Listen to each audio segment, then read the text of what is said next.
Na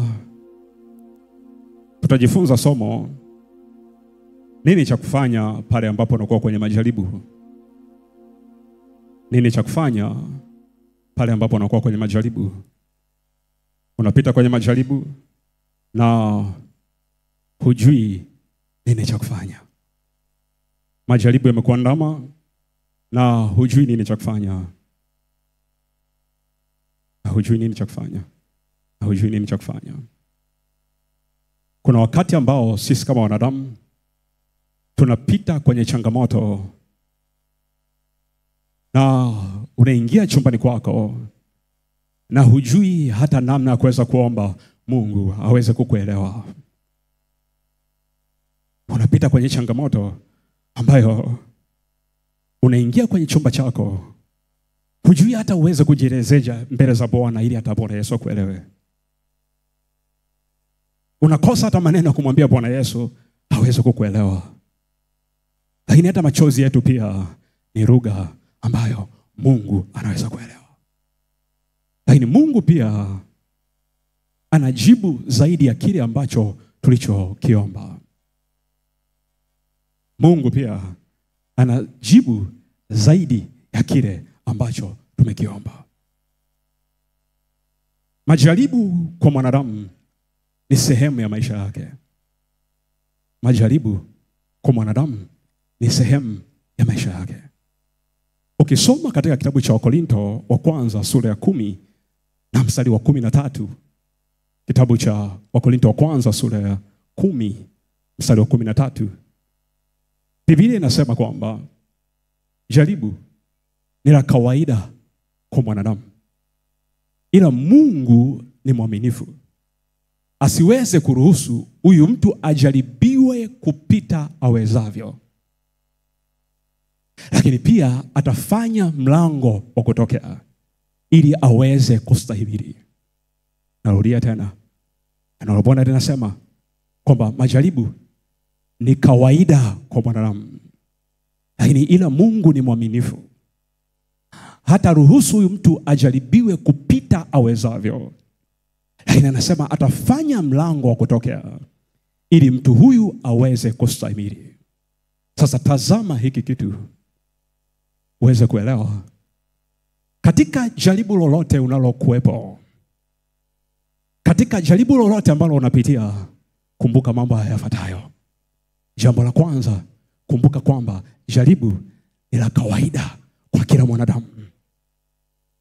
Lakini jambo la pili, Biblia inasema, lakini pamoja na jaribu hilo, bado Mungu ni mwaminifu katika jaribu hilo. Tatu, Mungu hawezi kuruhusu ujaribiwe kupita uwezavyo, kupita nguvu zako, kupita uwezo wako. 4, katika jaribu hilo Mungu atafanya mlango wa kutokea. 5, ili uweze kustahimili. Unapokuwa kwenye jaribu lolote, kumbuka haya mambo 5, kwamba jaribu ni la kawaida katika maisha ya mwanadamu. 2, Mungu ni mwaminifu. Unapokuwa kwenye jaribu lolote, kumbuka jambo hili. Pamoja na changamoto unazopitia, pamoja na majaribu unayopitia, bado Mungu ni mwaminifu. Narudia tena. Katika majaribu yoyote ambayo unapitia, kumbuka jambo hili. Pamoja na majaribu ambayo bado ninapitia, au majaribu ambayo nipo, Mungu ni mwaminifu. Lakini haishii hapo tu. Hakuna jaribu litakalo kupata ambalo litazidi uwezo wako. Ukisoma tafasiri ya Biblia Habari Njema, imesema hivi: Mungu hawezi kumpa mtu jaribu asiloliweza. Kwa Mungu anaporuhusu jaribu katika maisha ya mtu, Mungu anakuamini you can handle it.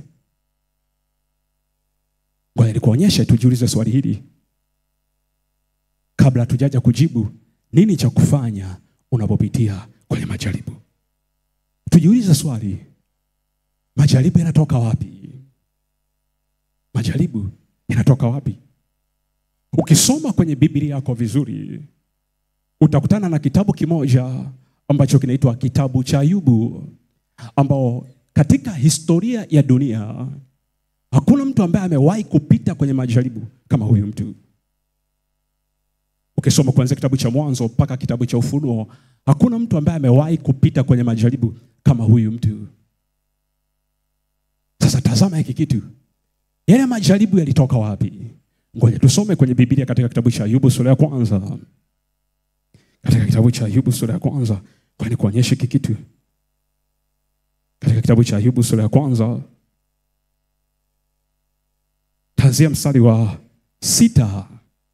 Tazama Biblia inachosema. Ilikuwa siku moja ambayo hao wana wa Mungu walikwenda kujihudhurisha mbele za Bwana. Shetani naye akaenda pamoja nao. Bwana akamuuliza Shetani, umetoka wapi? Ndipo Shetani akamjibu Bwana na kusema, natoka kuzunguka zunguka duniani, na katika kutembea huku na huku humo. Mstari wa 8.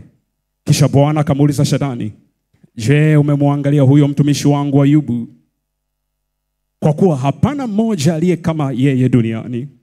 Ni mtu mkamilifu, mwelekevu, mwenye kumcha Mungu na kuepukana na uovu. Sasa tazama haya mazungumzo. Haya mazungumzo yalitokea mbinguni. Pale ambapo wana wa Mungu walipokuwa wamejihudhurisha mbele za Bwana. Wana wa Mungu katika mstari huo inamaanisha angels, malaika, walijihudhurisha mbele za Bwana. Na Biblia inasema na Shetani naye akajihudhurisha pamoja nao. Ukisoma Biblia ya Kiswahili hata Kiingereza, ndio mara ya kwanza tunaona neno Shetani kwenye Bible. Sawa sawa. Sasa tazama kwenye hicho kikao, na Shetani naye akahudhuria. Lakini Mungu akamuuliza swali. Mungu alikuwa anajua Shetani anatoka wapi. Lakini Mungu akamuuliza, je, Shetani unatoka wapi? Akasema, natoka duniani kuzunguka zunguka huku na huku humo. Kwa maana yake tunagundua kwamba Shetani huwa anakuja huku duniani kuzunguka zunguka huku na huku na huku wapi? Duniani. Lakini tazama Mungu alichomwambia Shetani. Akamwambia, je, umemwona mtumishi wangu? Tazama Mungu alivyompa heshima Ayubu. Umemwona mtumishi wangu Ayubu? Lakini tazama Mungu akaendelea mbele. Akaanza kumsifia Ayubu, sifa ambazo Ayubu alipewa na Bwana. Anasema ni mnyenyekevu. Tazama hiki kitu. Tazama hapa Biblia inachosema Mungu anapomsifia huyu mtu. Anasema ni mwelekevu, mtu mkamilifu, mwenye kumcha Mungu na kuepukana na uovu. Ni mtu mwenye kuepukana na uovu, mwelekevu, mkamilifu na kadhalika. Pamoja na sifa hizo zote ambazo Ayubu alikuwa nazo, hazikuweza kuzuia Ayubu asipite kwenye majaribu. Narudia tena. Pamoja na sifa zote ambazo Ayubu alizokuwa nazo, mkamilifu, mwelekevu na kadhalika, mcha Mungu na kadhalika, haikuwa kinga ya Ayubu kutokupitia kwenye changamoto. Lakini Mungu alikuwa anajivunia hizo sifa. Anasema, tazama huyu mtumishi wangu jinsi alivyo. Sasa ngoja nikuonyeshe Shetani anavyomjibu Mungu kwa uone. Mstari wa 9. Ndipo Shetani akamjibu Bwana na kusema, je, huyo Ayubu yumcha Mungu, yumcha Bwana bure? Tazama Shetani anachosema, je, huyo Ayubu yumcha Bwana bure? Ikiwa nasoma kwenye Biblia nikikutana na mstari wa namna huyu, unanishangaza sana. Tazama Shetani anachosema, je, Ayubu anamcha Mungu bure? Maana yake ni nini? Shetani ana theory ambayo tunaita ni satanic theory. Nitakuja nikuonyeshe satanic theory ikoje. Tazama Shetani anavyomwambia Mungu, je, unafikiri Ayubu anakucha bure? Maana yake ni nini? Maana yake ni hii. Maana yake Shetani alichokumaanisha, huyu Ayubu ili aweze kukuabudu wewe, Mungu umemuhonga kwa vitu fulani fulani ili aweze kukuabudu. Satanic theory ni kwamba Shetani huwa anafikiri Wakristo au watu ambao wanamwabudu Mungu huwa wanamwabudu Mungu kwa sababu ya material thing, kwa sababu ya vitu viharibikavyo. Ndicho alichokuwa anafikiri kwa Ayubu. Kwamba anamwambia Mungu, unafikiri Ayubu anakuabudu bure? La hasha, hakuabudu bure. Anakuabudu kwa sababu fulani fulani. Sasa ngoja nikuonyeshe hapa. Mstari wa 10. Tazama hicho kitu. Tuanze mstari wa 9. Ndipo shetani akamjibu Bwana na kusema, je, huyo Ayubu yumcha Bwana bure? Sasa tazama, shetani anatoa sababu ambazo anafikiri kwamba zinasababisha huyu Ayubu aweze kumwabudu Mungu. Sasa tazama sababu ya kwanza ni nini? Tazama hapa mstari wa 10. Anasema, wewe kumzingira kwa ukigo pande zote, pamoja na nyumba yake na vitu vyote alivyo navyo. Hii ndio sababu ambao shetani anafikiri Ayubu anamwabudu Mungu kwa sababu hiyo. Anasema, je, wewe kumzingira kwa ukigo, yeye pamoja na nyumba yake na vitu vyote alivyo navyo. Sasa tazama hapa anamaanisha nini? Anamaanisha kwamba huyu Ayubu anakuabudu kwa sababu ya ulinzi ule ambao umemwekea. Sasa tazama shetani anachosema, anasema namna hii. Huyu mtu hakuabudu bure. Lakini kwa sababu anakuabudu kwa sababu wewe umemzingira kwa ukigo pande zote, yeye na nyumba yake na vitu vyote alivyo navyo. Sasa tazama hiki kitu unagundua hapa. Mkristo yoyote anayemwamini Mungu, nini wakinatokea? Amezingirwa kwa ukigo. Amezingirwa kwa hedge protection. Sio yeye peke yake. Biblia inasema hapa, shetani anasema umemzunguka kwa ukigo pande zote, yeye pamoja na nyumba yake na vitu vyote alivyo navyo. Kwa Mkristo yoyote ambaye ameokoka na muamini Bwana Yesu, nini kinatokea anapomwamini Bwana Yesu? Anawekewa protection, anawekewa hedge pande zote. Lakini sio yeye tu, anawekewa hedge pamoja na watoto wake. Lakini sio watoto wake tu, na vitu vyote alivyo navyo. Lakini sio vitu vyote alivyo navyo. Tazama Biblia inasema na nyumba yake imewekewa ukigo, imezingirwa kwa ukigo na protection. Na shetani anasema, kwa sababu hiyo mimi siwezi kufanya jambo lolote kwa huyu mtu, kwa maana umemzingira kwa ukigo. Tazama hiki kitu. Mungu akikuzingira kwa ukigo, hakuna chochote ambacho adui anaweza kufanya. Narudia tena. Mungu akikuzunguka kwa ukigo, wewe pamoja na nyumba yako, pamoja na watoto wako, pamoja na mali zako na vitu vyote ambavyo uko navyo, adui hawezi kufanya chochote. Kwa nini? Kwa sababu umezungukwa kwa ukigo. Sasa tazama hiki kitu hapa, nikuonyesha hapa. It's amazing story. Sasa tazama hiki kitu. Mstari wa 10. Wewe kumzingira kwa ukigo pande zote, pamoja na nyumba yake na vitu vyote alivyo navyo. Anaendelea mbele sasa. Pointi ya pili ambayo shetani anaitoa hapa, ambayo yeye anafikiri, ukiacha ulinzi, anafikiri hii ni sababu ya pili ambayo inamfanya Ayubu aweze kumwabudu Bwana Yesu, aweze kumwabudu Mungu Jehova. Tazama anachosema. Anasema hiki: kazi ya mikono yake umezibarikia, na mali yake imeongezeka katika nchi. Kwa ameenda kwa Mungu na sababu mbili, kwamba huyu Ayubu hakuabudu bure. Sababu ya kwanza, Ayubu anakuabudu kwa sababu umemzunguka kwa ukigo, yeye pamoja na nyumba yake na vitu vyote alivyo navyo.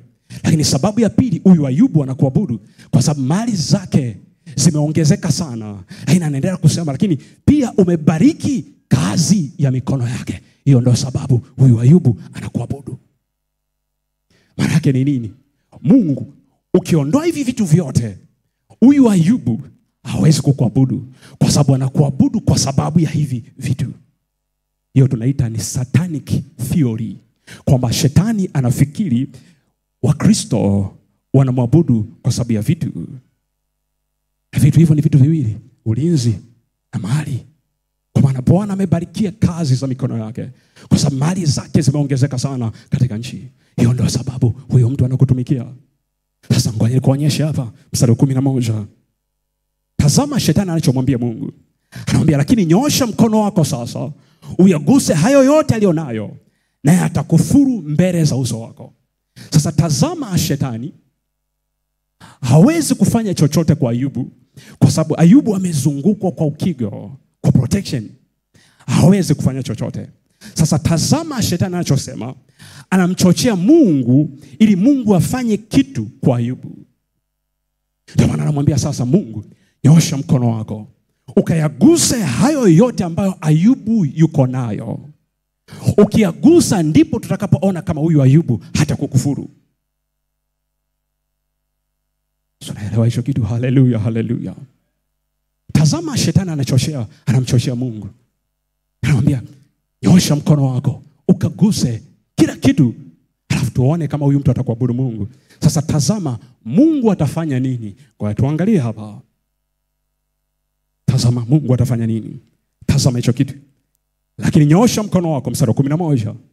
Lakini nyosha mkono wako sasa, uyaguse hayo yote alionayo, na atakufuru mbele za uso wako. Nyosha mkono wako ukaguse hayo yote alionayo, ndipo atakapokufuru Mungu mbele za uso wako. Kwenye satanic theory, kwa kanuni ya shetani ambayo yuko nayo, anapofanya vitu vibaya katika maisha ya mtu, kusudi lake ni moja, ili huyo mtu aweze kukufuru Mungu. Sababu ya Mungu wewe kupitia kwenye majaribu na sababu ya shetani wewe kupitia kwenye majaribu au matatizo ni sababu mbili tofauti. Mungu anaporuhusu Mkristo apitie kwenye changamoto ni kwa ajili ya kutengeneza saburi, uvumilivu na kadhalika. Lakini tazama, shetani anapoleta hivyo vitu vyote, analeta ili kuharibu mahusiano yako na Jehova. Unaweza kujiuliza, mimi kwa nini napitia changamoto za namna hii? Kwa sababu anataka haribu mahusiano yako na Mungu. Anachotaka ni maneno ya kufuru yatoke kwenye kinywa chako juu ya huyo Jehova, juu ya Jehova. Ndio maana anasema nyosha tu mkono wako, nyosha tu mkono wako. Kama utaona huyu mtu akikufuru Mungu mbele za uso wako. Kwa changamoto hizo zinakuja kwenye uzao wa tumbo lako ili ukufuru Mungu. Hizo changamoto zinakuja kwenye biashara yako ili ukufuru Mungu. Hizo changamoto zinakuja kwenye ndoa yako. Shetani anachotaka ukufuru Mungu. Lakini tazama hapa. Tazama hapa mstari wa 12 sasa. Bwana akamwambia shetani, tazama hicho kitu Mungu anachojibu. Bwana akamwambia shetani, tazama yote alionayo yamo katika uwezo wako, lakini usinyoshe mkono wako juu yake yeye mwenyewe. Basi shetani akatoka mbele za uso wa Bwana. Tazama kitu. Shetani alikuwa anamwambia Mungu, nyosha mkono wako ukaguse kila kitu. Shetani alikuwa anamwambia Mungu, fanya wewe. Lakini Mungu huwa si Mungu mharibifu. Narudia tena. Mungu kazi yake si uharibifu. Mungu kazi yake sio kuua. Mungu kazi yake sio kuchinja. Mungu kazi yake ni kuleta uzima tena kisha tuwe nao tele. Lakini kazi ya shetani ni kuua, kazi ya shetani ni kuchinja, kazi ya shetani ni kuharibu. Ndio maana unaona hapa Mungu alijitoa, akamwambia hayo yote yapo katika uwezo wako. Hayo yote yapo katika uwezo wako. Mungu alichofanya kwa Ayubu nini? Ni kuondoa hilo protection. Ili ukigo ulikuwa umezunguka mali za Ayubu na kila kitu ambacho Ayubu alichokuwa nacho, ili shetani aweze kupata access ya kufanya chochote anachotaka. Shetani hawezi kufanya chochote anachotaka kama Mungu hajaruhusu. Haiwezi kutoka hicho kitu. Sasa tunaona sasa hapa shetani anaambiwa hayo yote yapo mikononi mwako. Hayo yote yapo mikononi mwako. Nenda kafanye. Na Biblia inatuambia naye shetani akaondoka mbele za uso wa Bwana. Akaenda wapi? Akaenda kuifanya hiyo kazi kwa Ayubu. Kumbuka huyu Ayubu hajakosea chochote. Kwa maana Mungu anasema huyu ni mwelekevu, mkamilifu, mtu mwenye kuepukana na uovu, hakufanya jambo lolote. Lakini pamoja na hayo yote, hii haikuwa kinga ya yeye kutokupitia kwa changamoto. Sasa tazama, shetani ameruhusiwa kwenda kufanya chochote kwa Ayubu.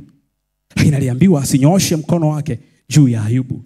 Aliambiwa jambo la kwanza Mungu alichomwambia, gusa hayo yote, lakini usinyoshe mkono wako juu ya Ayubu, usimguse yeye.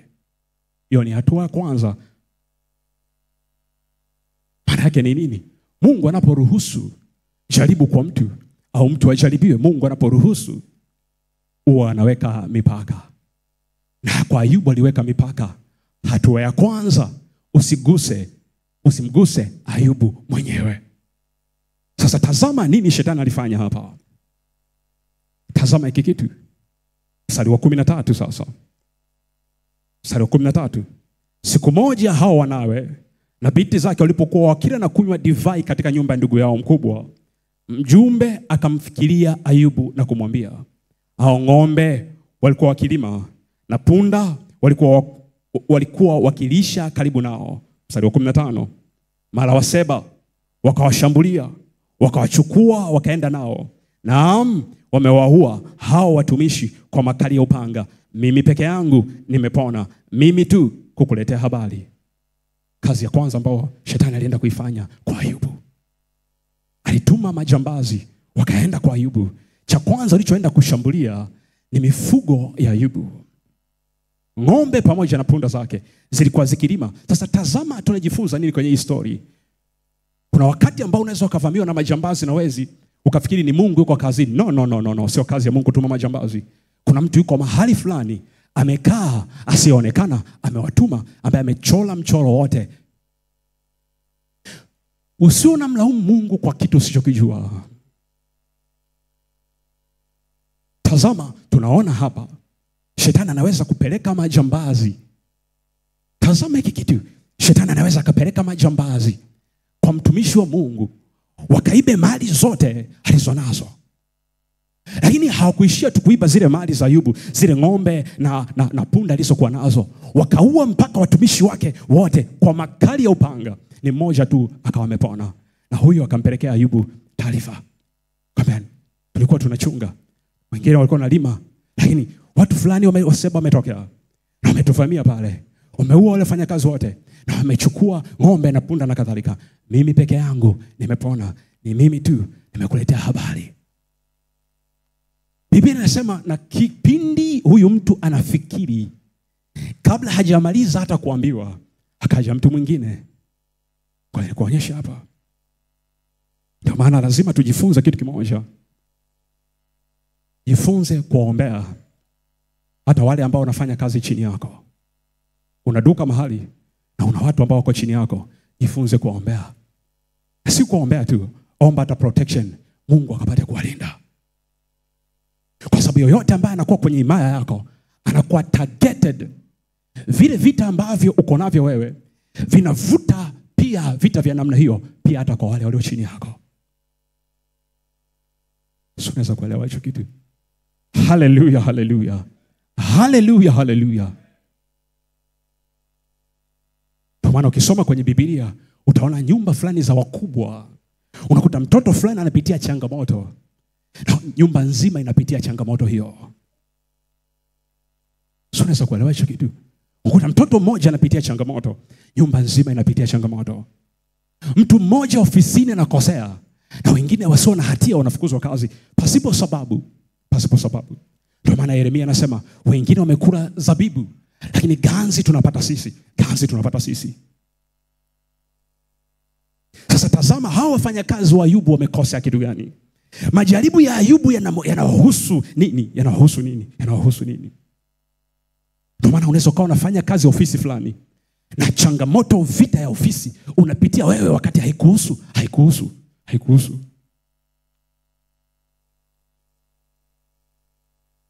Kwa unapokuwa na ofisi mahali, jifunze kuombea hata walio chini yako. Kwa sababu wakati mwingine wanabeba vita zako wakati haziwahusu. Wakati mwingine vijana wako wa kazi nyumbani, mabinti wako wa kazi nyumbani. Wakati mwingine wanapitia vita kwa sababu yako wakati haziwahusu. Lakini unashangaa pale unapokuwa unaandika maombi yako, unawasahau. Rasha. Ndio maana Yesu alipokuwa na wanafunzi wake 12 alikuwa anajifunza kuwaombea. Kwa nini? Kwa sababu shetani anaweza kutumia yoyote kati ya hao kumharibu huyo Yesu. Ndicho kilichofanyika. Sasa tazama hapa, tuangalie jambo la pili ambalo lilitokea kwa Ayubu. Kwa hiyo kuonyesha hapa mstari wa 18, mstari wa 16, Biblia inasema hivi: na huyu alipokuwa akali akinena, akatokea na mwingine. Kwa Kwa maana yake yule wa kwanza aliyeleta taarifa za ng'ombe na punda, alipokuwa anaendelea kuongea, akatokea mtu mwingine, mfanyakazi wa pili, akaleta taarifa. Tazama Biblia inasema na kusema, moto wa Mungu umeanguka kutoka mbinguni na kuwateketeza kondoo na wale watumishi, wakaangamiza. Mimi peke yangu nimepona, mimi tu kukuletea habari. Niko nasoma hii story, it blew up my mind. Kwa nini? Tazama hiki kitu, nikanashangaa. Anayefanya haya yote ni shetani. Nikagundua kumbe shetani anaweza kuleta moto kutoka juu na kuja kushambulia vitu vya mtu. Tazama hicho kitu. Kasome Biblia yako, soma Biblia yako vizuri. Hapa Mungu hausiki. Hata Ayubu mwenyewe anapitia changamoto hizo. Hajui ni nani amehusika katika hili tukio. Hamjui master plan ni nani. Kwa sababu shetani alivyo, Biblia inasema hivi, naye shetani huo ujifanye kama malaika wa nuru. Kwa nini? Kwa sababu shetani huo hataki tumjue kwamba yeye yuko kazini. Hataki tumjue. Kwa hata ajali zikisababishwa, huwa tunalaumu dereva, lakini tulaumu aliyechora ile plani itokee saa fulani. Fulani asababishe na lawama ziende kwa fulani. Afu aliyechora ile plani yeye anakaa pembeni. Unaweza kuelewa hicho kitu? Kwa moto ukashuka kutoka juu. Huo moto nini? Ukisoma Biblia ya Kiingereza imetumia neno radi. Ikashuka kutoka juu, ikashambulia mifugo ya Ayubu yote, ikateketea ndani ya siku moja. Na wale wafanyakazi wa Ayubu wakateketea, mmoja tu akapona. Akaenda akapeleka taarifa. Kipindi huyu hajamaliza kuongea, akaja mtu mwingine na taarifa ya pili, ya tatu. Tazama hiki kitu. Mstari wa 17. Huyu alipokuwa akali akinena, akatokea na mwingine na kusema, Wakaldayo walifanya vikosi vitatu, wakawaangukia ngamia, wakaenda pamoja nao. Naam, wamewaua wale watumishi kwa makali ya upanga. Mimi peke yangu nimepona, mimi tu kukuletea habari. Haikuishia hapo. Akapanga majambazi wengine, na wale majambazi akawakata kwenye vikundi vitatu. Maana hao wajambazi au majambazi, hizo idea walikuwa wanapata wapi? Zilikuwa zinatoka katika ulimwengu wa roho. Shetani ndiye alikuwa anawapa hizo idea na kuwaelekeza kwenda kwenye nyumba ya mtu mwingine. No, aliwaelekeza waende kwa Ayubu. Walipofika pale, wakaua wangamia wote, wakawaua kwa makali ya upanga. Wakaua wale watumishi kwa makali ya upanga. Ni mmoja tu alipona. Kipindi huyo bado anaongea, akaja mwingine na taarifa nyingine. Kumbuka hili jambo Biblia inatuonyesha litokea siku moja. Kwa sababu kipindi huyu anaelezea jinsi tukio lilivyotokea, anakuja mtu mwingine kuleta taarifa. Haya majaribu yako ya mchezo. Mstari wa 18. Huyu alipokuwa akali akinena, akatokea na mwingine na kusema, wanao na binti zako walikuwa wakila na kunywa divai katika nyumba ndugu yao mkubwa. Mara tazama, upepo wenye nguvu ukatoka pande za jangwani, ukaipiga hiyo nyumba pande zake 4, nayo ikawaangukia hao vijana, nao wamekufa. Mimi peke yangu nimepona, mimi tu kukuletea habari. Sasa tazama, Ayubu alikuwa na watoto 10, 7 wa kiume na 3 wa kike. Sasa tazama nini kilitokea. Hao watoto walikuwa wana tamaduni ya kwenda kwenye nyumba ya mtu mmoja. Wiki hii wanaenda kufanya sherehe kwa nyumba ya mtu mmoja, mwingine wiki hii wanaenda kwa mtu mwingine, wanaenda kwa mtu mwingine. Siku hiyo idea ilikuja, tufanye sherehe leo. Na huo mpango, ile wazo anayelileta ni nani? Shetani analeta kwenye fahamu zao. Leo mfanye sherehe, leo mfanye sherehe. Na mfanyie wapi? Mfanye kwa fulani, mfanye kwa fulani.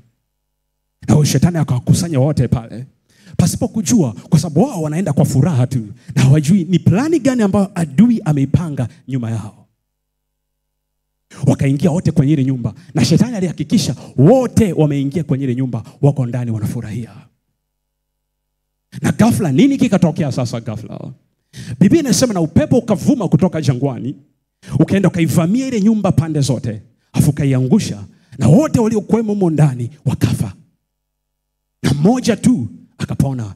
Yule mjakazi akaenda kwa Ayubu, akampelekea hiyo taarifa Ayubu ndani ya siku moja. ukitazama haya matukio unaweza ukaona kama ni natural disaster, matukio ya kawaida, lakini hayakuwa matukio ya kawaida. Ndio maana hapa duniani matukio mengi sana ambayo huwa tunayaona ya kawaida si matukio ya kawaida. Mungu hahusiki. Mungu hahusiki. Tazama hicho kitu. Tazama Ayubu akasemaje hapa sasa. Walikuonyesha Ayubu alichosema. Mstari wa 20. Ndipo Ayubu akainuka, akalirarua joo lake, kisha akanyoa kichwa chake na kuanguka chini na kusujudia. Akasema, mimi nilitoka tumboni mwa mama yangu, nili uchi, nami nitarudi tena huko uchi vile vile. Bwana alitoa na Bwana ametoa, jina la Bwana libarikiwe. Katika mambo hayo yote Ayubu hakufanya dhambi wala kumwazia Mungu kwa upumbavu. Pamoja na hayo yote, hakuna jambo la kufuru au neno la kufuru lilitoka kwenye kinywa cha Ayubu juu ya Mungu. Lakini majaribu hayakuishia hapo. Shetani aliishia hapo. Tazama sura ya 2 sasa. Biblia inasemaje? Tena kulikuwa na siku hiyo wana wa Mungu walipokwenda kujihudhurisha mbele za Bwana, Shetani naye akaenda kati yao ili kujihudhurisha mbele za Bwana. Mstari wa 2. Bwana akamuuliza Shetani, umetoka wapi? Shetani akamjibu Bwana kusema, natoka katika kuzunguka duniani na katika kutembea huku na huku humo. Bwana akamuuliza Shetani, je, umemwangalia huyo mtumishi wangu Ayubu? Kwa kuwa hapana mmoja aliyemcha Mungu na kuepukana na uovu, naye hata sasa ashikamana na utimilifu wake, ujapokuwa ulinichochea juu yake ili kumwangamiza pasipokuwa na sababu. Sasa tazama Mungu anachomwambia Ayubu. Tazama Mungu anachomwambia Ayubu, sura ya 2 mstari wa 3. Tazama, kwa kuwa Bwana hapana mmoja aliye, tazama, kwa kuwa hapana mmoja aliye kama yeye duniani, mtu mkamilifu na mwelekevu, mwenye kumcha Mungu na kuepukana na uovu, naye hata sasa ameshikamana na utimilifu wake. Tazama Mungu anavyomsifia Ayubu. Pamoja na yale yote aliyofanya kwenye uchumi wake, pamoja na yale yote aliyofanya kwenye uzao wa tumbo lake, pamoja na yale yote aliyofanya kwenye maisha yake kwa wajakazi wake, pamoja na hayo yote, bado Ayubu ameshikamana na utimilifu wake. Tazama hicho kitu. Tazama hicho kitu. Lakini Mungu anasema, ujapokuwa ulinichochea juu yake ili nimwangamize. Mungu alikataa kumwangamiza. Japokuwa Shetani alichochea mno ili Mungu amwangamize Ayubu, lakini Mungu hakufanya hivyo. Lakini tazama sasa, Biblia inaendelea kusema. Mstari wa 4. Shetani akamjibu Bwana na kusema, ngozi kwa ngozi, naam, yote alionayo mtu yatoka kwa ajili ya uhai wake. Korabashanto kobrahira sayamandosa. Yote alionayo mtu yatoka kwa uhai wake. Maana yake mtu anaweza kautoa uhai wake kwa sababu ya vitu vya mali. Sio, unaweza kuelewa hicho kitu? Tazama hiki kitu hapa. Huyu anachoongea anasema hivi. Shetani akamjibu na kusema, ngozi kwa ngozi, naam, yote alionayo mtu yatoka kwa ajili ya uhai wake. Lakini sasa nyoosha mkono wako uguse mfupa wake na nyama yake, naye atakufuru mbele za uso wako. Maana Mungu, tumesahau kitu kimoja. Tumesahau kitu kimoja. Tumegusa mali na kila kitu alicho nacho, lakini tumesahau kitu kimoja. Kitu gani hicho? Afya yake. Gusa afya yake uone kama hata kukufuru. Mguse na mateso kwenye mwili wake, tuone kama hata kukufuru. Tazama hichi Biblia inachosema. Mstari wa 6. Tazama hiki kitu. Mstari wa 6 sasa. Wa 5. Lakini sasa nyosha mkono wako uguse mfupa wake na nyama yake, naye atakukufuru mbele za uso wako. Bwana akamwambia Shetani, tazama yeye yumo mkononi mwako, lakini tunza uhai wake tu. Basi Shetani akatoka mbele za Bwana, akampiga Ayubu na majipu mabaya tangu wayo wa mguu hata utosi wa kichwa, naye akashika kigae cha kujikunia akaketi majivuni. Sasa tazama hiki kitu, nikwambie hiki kitu is amazing. Shetani alifanya hayo yote ambayo tumeona kwa Ayubu, lakini kuna kitu kimoja alisahau. Narudia tena. Shetani alifanya hayo yote kwa Ayubu, lakini kuna kitu kimoja alisahau. Alisahau kushambulia kile kitu kilichomfanya Ayubu apate hivyo vitu vyote. Ngoja nikwambie hiki kitu. Shetani anapokushambulia, anashambulia vile vitu tu ambavyo uko navyo, lakini huwa anasahau kushambulia kile kitu ambacho kimekufanya upate hicho vitu. ambayo huyo mtu nani? Ni Yesu Kristo mwana wa Mungu aliye hai. Atashambulia vyote, lakini akimwacha huyo, nini kinatokea? Ayubu 42 mstari wa 10. Na Mungu akarejesha maradufu, double. Kwa nini? Alisahau kuua kilichomfanya Ayubu apate hivyo vitu. Sunaelewa? Hallelujah. Glory to Jesus. Haijalishi shetani atatushambulia namna gani, lakini kilichotufanya tupate hivyo vitu, kilichokufanya upate hiyo biashara, kitarudisha tena. Kilichoifanya upate hiyo nyumba, kitarudisha tena. Kilichokufanya upate hiyo ndoa, hicho ndio kitakachokuweka kwenye ndoa yako. Kilichokufanya upate hao watoto, hicho ndio kitakachowafanya wafanye vizuri darasani. Hicho kilichoweka pumzi kwenye mwili wako, hicho ndio kitakachofanya uwe na afya njema. Hicho atashambulia vyote, lakini kile kilichokufanya upate hivyo vitu unasahau. Unapokata mti, ukiacha mzizi, utachipuka tena. Shetani ashambulie vyote, lakini kuachia Yesu wako tu. Usikubali shetani anaposhambulia maisha yako. Usikubali shetani anaposhambulia maisha yako kuharibu mahusiano yako na Mungu. Nini cha kufanya unapokuwa kwenye majaribu? Usikubali mahusiano yako na Mungu yakaharibika kupitia changamoto ambazo unapitia leo. Haijalishi ni nini kinatokea kwenye maisha yako, simama na Jehova peke yake. Mtazame yeye. Huyo ndio aliyekupa vyote, na huyo ndio atakayerudisha vyote. Haijalishi ni kitu gani kinatokea kwako, jiambie tu mwenyewe, huyu aliyenipa ndoa yangu, yeye ndio atakayeleta amani kwenye hii ndoa. Huyu Mungu aliyenipa biashara hii, yeye ndio atakayeleta wateja. Mungu aliyenipa biashara hii, ni yeye ndio atakayeisimamisha.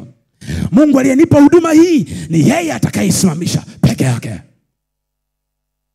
Unapokuwa kwenye majaribu, jiambie mwenyewe, Mungu aliyenipa watoto hawa, yeye ndio anayefungua milango ya school fees waweze kusoma.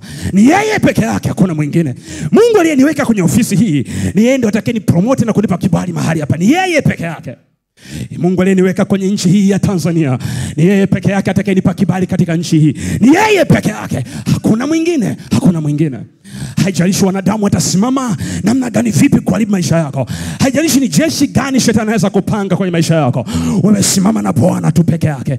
Simama na Bwana peke yake, kwa maana yeye ni uzima wetu, yeye ni kila kitu kwetu. Ni yeye peke yake. Ndio maana Biblia inasema, naye jeshi itakapojipanga kupigana nami, yeye Bwana ni Mungu wangu na msaada wangu. Nitatazama kushoto, nitatazama kulia. Yeye Bwana ndio msaada wangu. Yeye Bwana ndio msaada wangu. Hata maadui zangu watakaposema, Mungu wake yuko wapi? Mungu wake yuko wapi? Mungu wake yuko wapi? Mungu wake yuko wapi? Mwambie Mungu, ninakulilia mchana na usiku. Mungu uko wapi? Mungu jionyeshe leo. Yeye ni yule jana, leo na hata milele. Ni yule jana, leo na hata milele. Huo mtu ukikatwa utachipuka tena. Sema, huo mtu utachipuka tena. Huo mtu utachipuka tena. Huo mtu utachipuka tena. Utachipuka tena. Kwa nini? Kile kilichofanya huo mtu wote wamekiacha. Ukitaka ukate mtu, ukitaka umkate mtu au muharibu mtu, haribu kilichomfanya apate hivyo vitu. Usishambulie vitu vyake, haribu kilichomfanya apate hivyo vitu. Shetani anaenda ataka hayo aharibu mahusiano yako na Jehova. Mtazame yeye peke yake. Unapokuwa kwenye changamoto zako, mtazame Yesu. Yeye ni mwanzilishi wa imani yetu, na hiyo kazi aliyoanzisha ndani yetu hakika ataimaliza. Hiyo kazi ambayo Jehova ameanzisha ndani yetu hakika ataimaliza. Haijalishi ni changamoto gani zitasimama, lakini hiyo kazi ambayo Jehova ameanzisha ndani yetu, yeye ataimaliza. Haijaanzishwa na mwanadamu, bali imeanzishwa na Jehova mwenyewe. Ndio maana kwenye Zaburi ya 125 mstari wa 1, na Biblia inasemaje? Bwana, huyo Bwana ndio kila kitu kwetu. Lakini tazama, wanaomtumaini yeye, huyo Jehova, ni kama mlima Sayuni, hawatatikisika milele. Wamtumainio Bwana, Benja Kaba, wamtumainio Bwana ni kama mlima Sayuni, hawatatikisika milele. Hawatatikisika milele. Kaa kwenye keyboard hapa, mtu wa keyboard. Hawatatikisika milele. Wamtumainio Bwana ni kama mlima Sayuni, hawatatikisika milele. Haijalishi kazini kwako unapitia changamoto gani, wewe kile tu mstari wa Zaburi ya 25 mstari wa kwanza, wamtumainio Bwana ni kama mlima Sayuni, hawatatikisika milele. Watoto wako kazini wanapitia changamoto, ingia kwenye chumba chako, funga mlango, kili neno hili, wamtumainio Bwana ni kama mlima Sayuni, hawatatikisika milele, hawatatikisika milele. Kazi yako inapotikisika, ingia chumbani kwako, funga mlango wako, sema mtumainio Bwana ni kama mlima Sayuni, hawatatikisika milele. Ndoa yangu haitatikisika milele, afya yangu haitatikisika milele, uchumi wangu hautatikisika milele, kwa maana Bwana ni mwamba wangu, Bwana ni mwamba wangu, Bwana ni mwamba wangu, Bwana ni mwamba wangu. Ndio maana Daudi anasema na miguu yangu iko juu ya mwamba, na miguu yangu iko juu ya mwamba, imesimama, hakuna atakayeniangusha. Hata adui akiweka utelezi mbele yangu, sitateleza. Hata kama nikiteleza, nitaanguka, nitanyanyuka tena, nitanyanyuka tena, nitanyanyuka tena, nitanyanyuka tena, nitanyanyuka tena. Wamtumainio Bwana, wamtumainio Bwana ni kama mlima Sayuni, hawatatikisika milele dai. Wamtumainio Bwana ni kama mlima Sayuni, hawatatikisika milele dai. Wamtumainio Bwana ni kama mlima Sayuni, hawatatikisika milele. Wamtumainio Bwana ni kama mlima Sayuni, hawatatikisika milele. Alikwambia nimalize jambo hili dakika moja, ukiwa umesimama hivyo hivyo. Jambo la pili, unapokuwa kwenye majaribu, usiache kuomba. Usiache kuomba. Usiache kuomba. Unapokuwa kwenye majaribu, baba yangu, mama yangu na nitazama, usiache kuomba, usiache kuomba. Usidharau dakika 5 unazotumia magotini kuomba. Zinaweza kukuepusha na majanga makubwa mno kwenye maisha yako.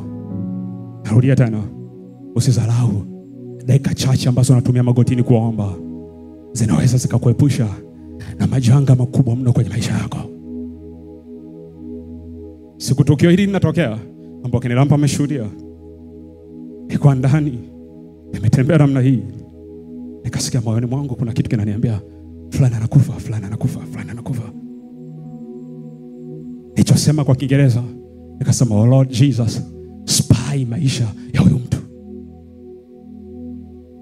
Usidharau maombi ya dakika chache ambao unaomba. Inaweza kumuokoa mtu mahali fulani, inaweza kumuokoa mtu mahali fulani. Usidharau maombi ambao unaomba kila siku asubuhi na watoto wako wanapokuwa wanaenda shule. Usidharau maombi hayo, inaweza kuokoa watoto wako shuleni. Usidharau maombi ambayo unawasha gari nyumbani unaomba kwa dakika 2, dakika 3. Usidharau maombi hayo, inaweza kukuokoa na kitu kikubwa sana mbele.